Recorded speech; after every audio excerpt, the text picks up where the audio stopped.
All right, students, this is part 2 of the Great Plains Quick Tour. And through this part, I'm going to talk about the inventions and adaptations and the technology that were used to help settlers adapt to the climate and physical features of the Great Plains, which also had an influence on people moving westward.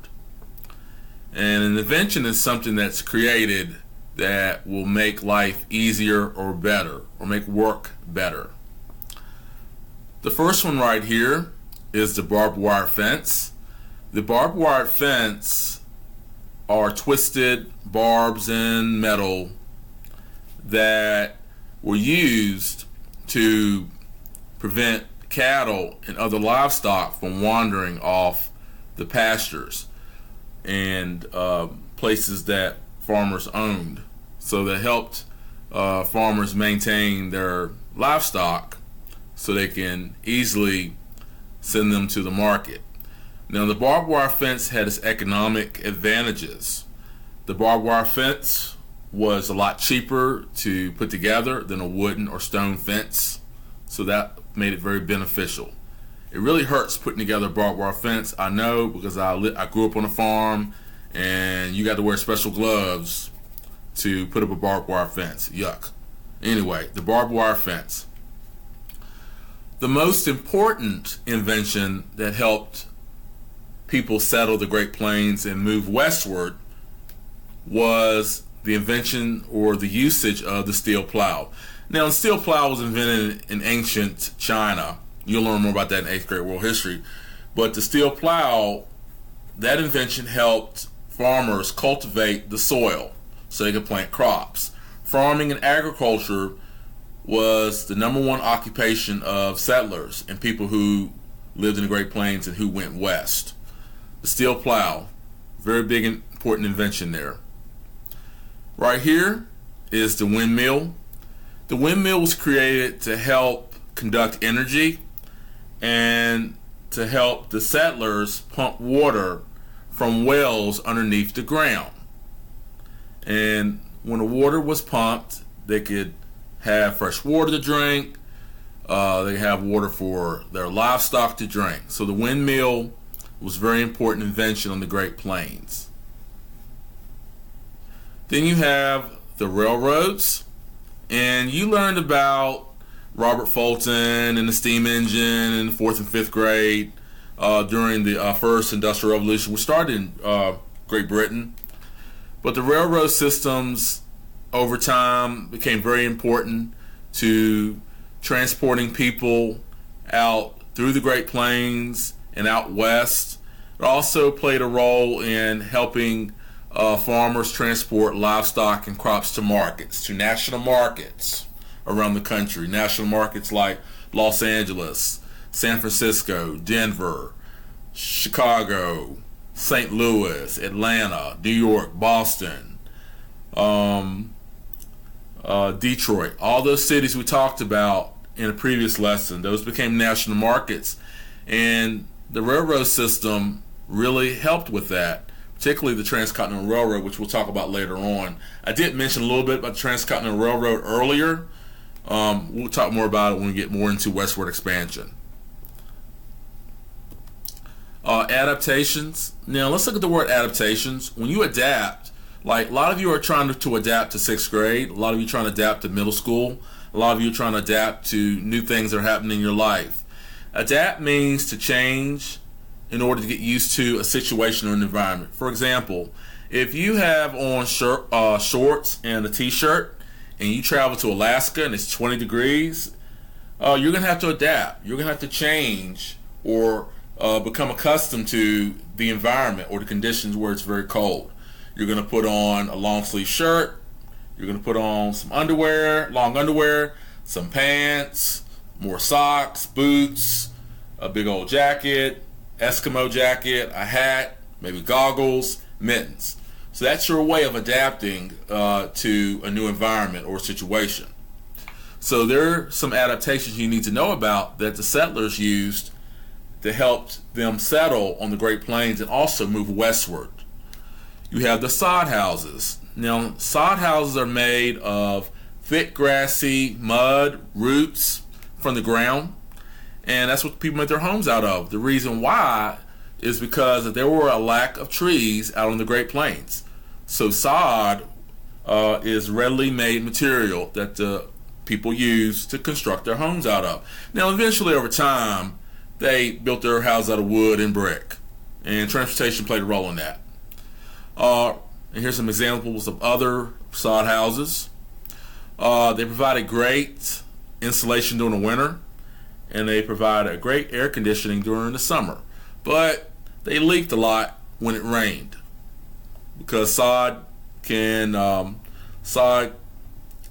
some cases is not made thick enough to where it can to where water can't penetrate, or precipitation can't penetrate through the roofs. Wheat farming is another technique or adaptation that the farmers on the Great Plains used. You had a vast amount of land, and farmers planted wheat. Wheat was available. It was very profitable. You can make bread, cereal, oatmeal out of wheat. So wheat became a very profitable commodity that farmers used. Then you have dry farming down here, and I don't see a picture of that, but I'm going to tell you what dry farming is. Dry farming is most like a technique where you farm with little water, little or to no water.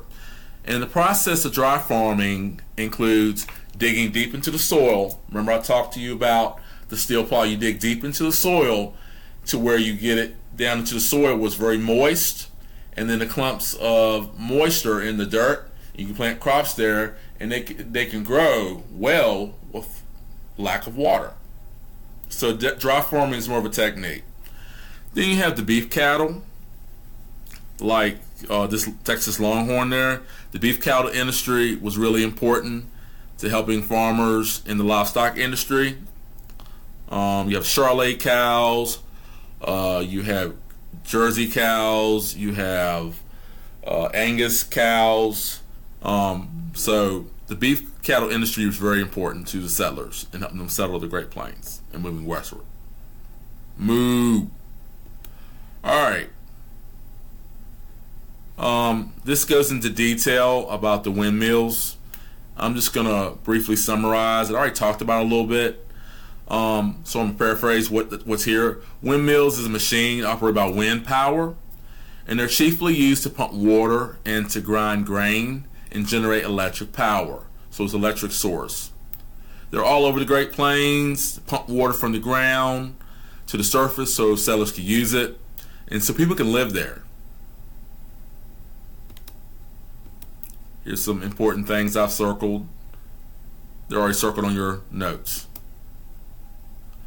Barbed wire, I already talked to you about that. In detail, says it was used widespread. You had open range for ranchers and homesteaders. They can protect their crops, and they can better control their animals, their herds, from wandering off the property or the pasture. American Indians are very superstitious about the barbed wire. They refer to it as the devil's rope, and I think it's because when the settlers settled on the Great Plains and they put up barbed wire fence, maybe it just restricted the buffalo and where they could travel, because the buffalo was very important. It was a very important animal to the Native American, particularly the Plain Indians, and I guess they figured that it stood in the way of their progress, or them making a living, or them surviving. So they called it the devil's rope. So that's not a nice thing to say, but that's that perspective that Native Americans felt. Steel plow, more detail here. Invented by John Deere. He was an Illinois blacksmith. Everybody knows who John Deere is, tractor guy, and it's green. Invented by John Deere, the steel plow was made to cut through the tough sod on the Great Plains without dirt clogging up along the blade.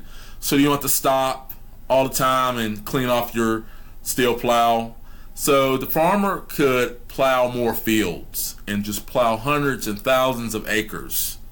So that means if you have more acres, you have more crops to plant, You can have more money to make. So steel plow is very important. The most important thing to influence the settlement of the Great Plains. And dry farming, wheat farming in detail here. Using areas where we had lack of rainfall. And like I said, the Great Plains climate, you had a lot of droughts because there's low rainfall. And this process helped the soil gather moisture for 2 years, so the soil won't get worn out. If the soil is worn out, you can't crop on it. It becomes barren. It says wheat became popular in the Great Plains because it actually grows better this way, and especially red wheat introduced by Russian immigrants and other immigrants from Europe. So that's important right there. Beef cattle raising in detail talks about many ranchers started raising beef on the Great Plains. It actually makes plenty of sense if you think about it. What big animal similar to a cow has been living on the Great Plains for years? And we know that's the buffalo. The longhorn was the source of most the longhorn was the choice of most, as it was well suited to the harsh climate of the Great Plains because they had a thick skin. They survived. Transcontinental Railroad. Transcontinental Railroad connected the Atlantic Pacific coast. It was made up of many small railroad lines. The railroad opened up the Great Plains area for people who wanted to settle there and made trade easier from one area of the country to another. This encouraged industrial growth and economic growth.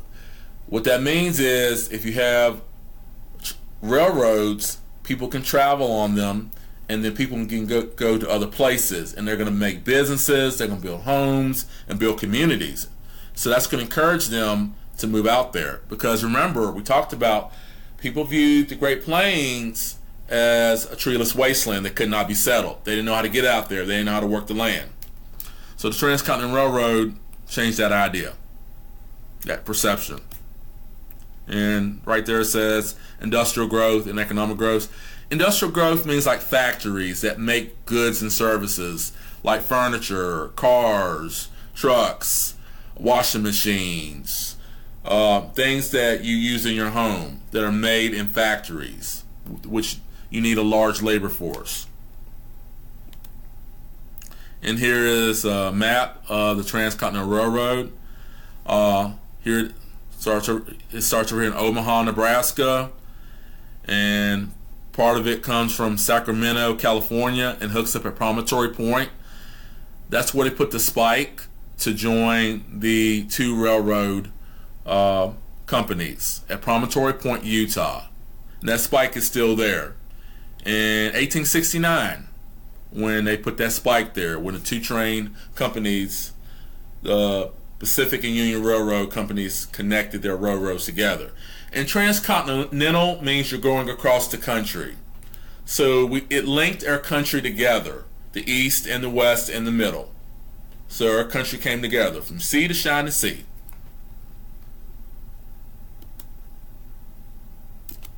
Sod houses, I already told you about that. And that's the end of our show. End of the presentation. Please go back and listen to it and do any assignments that you're asked to do. Thank you for listening and have a wonderful day. And choo choo! All aboard!